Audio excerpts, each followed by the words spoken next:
고래와 사회라는 말이 현실이 된 오늘날 우리는 노년의 삶을 어떻게 맞이할 것인가 하는 깊은 고민에 빠져 있습니다. 얼마 전 집 근처 요양병원이 10년도 채 되지 않아 2개의 7층 건물을 더 지어 확장하는 모습을 보았습니다. 마치 실버 사업만이 돈을 버는 유일한 사업인 듯 보였지요. 하지만 정작 어르신들은 요양병원을 꺼리는 눈치입니다. 그분들의 바람은 요양병원에 가지 않고 짧게 아프다 돌아가시는 것이라고 합니다. 오래 병치레를 하고 싶지 않은 마음은 이해하지만 왜 요양병원만큼은 죽어도 가기 싫어 할까요? 어르신들 사이의 돈은 잔인한 소문 때문이라고 합니다. 요양병원에서 환자 관리를 쉽게 하려고 신경안정제를 강제로 먹인다는 소문이지요.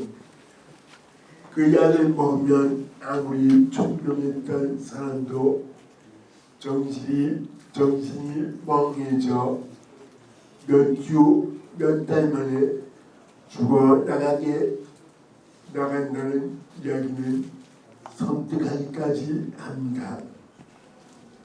소문의 진위는 알 수 없지만 어느 정도는 사실이지 않을까 하는 불안감이 듭니다.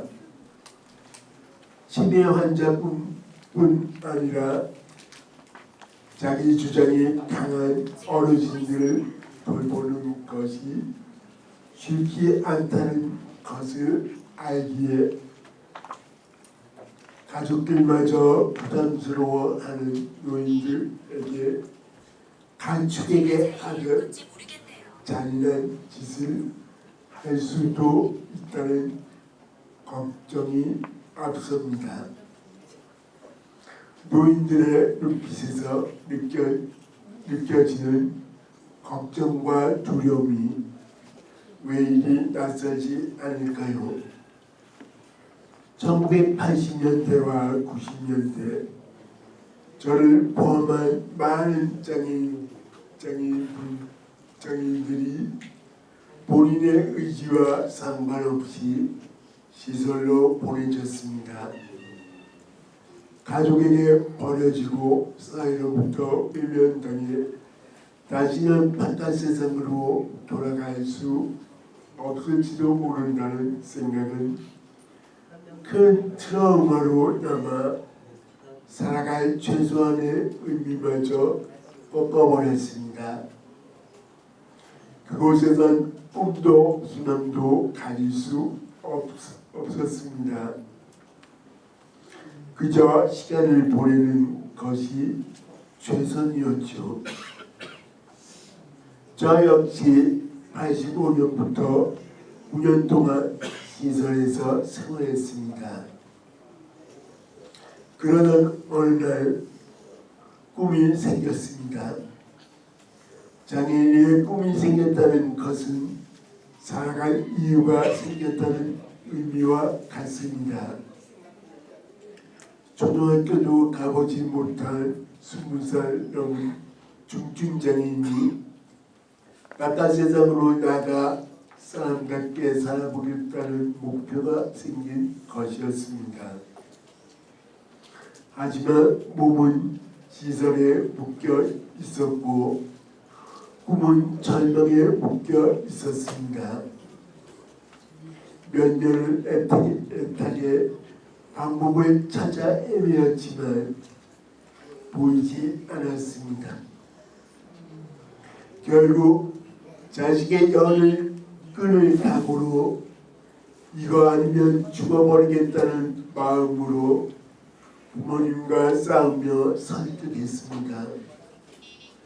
처음에는 거센 반대에 부딪혔지만 답답해하는 아들의 모습 때문이었는지 얼마 지나지 않아 제 뜻을 따라주셨습니다. 살 집은 시외가 허름한 농가 방을 얻어 개조했고 이동수단으로는 3년 개조 오토바이를 구입했습니다. 혼자서는 자신이 없어 처지가 비슷한 친구에게 함께 지내며 고등학교 공부를 하고 대학도 같이 가자고 설득했습니다. 그렇게 시설을 나와 단독 생활을 시작했습니다. 하루하루가 모험이었고 새로운 도전이었습니다. 두려웠지만 재밌었고 보장된 것은 없었지만 희망이 있었습니다. 수많은 우여곡절 끝에 4년이 흘러 고등학교를 졸업하고 대학에 들어가 원했던 전공을 공부할 수 있게 되었습니다. 대학원을 졸업하고 얼마 지나지 않아 서울에서 일하던 친구에게 연락이 왔습니다.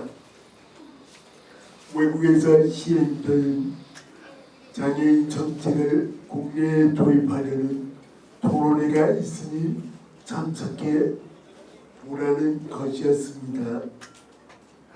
토론회에 참석해서야 알게 된 사실은 10년 전 제가 시설을 나와 오토바이를 타며 단독 생활을 했던 그 모든 것이 바로 자립생활이라는 것이었습니다. 그리고 또 20년이 흘렀습니다. 이제 장애인 자립생활 정책도 자리를 잡았는지 전동일전을 타고 활동하는 장애인들을 거리에서 많이 볼 수 있게 되었습니다. 짧지 않은 시간이었지만 세상의 변화의 격세지감을 느낍니다. 하지만 이러한 사회 변화 속에서 저는 또 다른 고민을 하고 있습니다. 세상 속에서 당당히 제 몫을 다하며 살아가겠다고 다짐했던 제가 어느덧 중년을 넘어서고 있고 함께했던 동료와 후배들도 마찬가지 모습이 되어버렸습니다.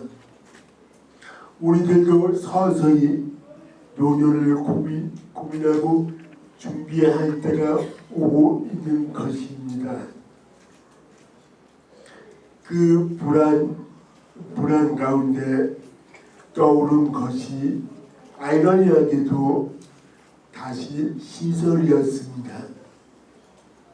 자유롭고 건강했던 사람도 나이가 들면 주변 사람들에게 의지하며 병원을 집 드나들듯 하는데 하물며 평생 장애를 짊어지고 살아온 우리 장애인들은 얼마나 더하겠습니까? 그래서 장애인들은 보다 집중적이고 체계적인 의료 지원과 섬세하고 맞춤형 케어가 필요합니다. 하지만 지역에 따라 차등 지원되는 활동보조 서비스를 믿고 늙어갈 수는 없는 노릇이고 그렇다고 우리 장애인들도 비장애인들처럼 요양병원에 들어가 죽음을 기다릴 수는 없지 않습니까?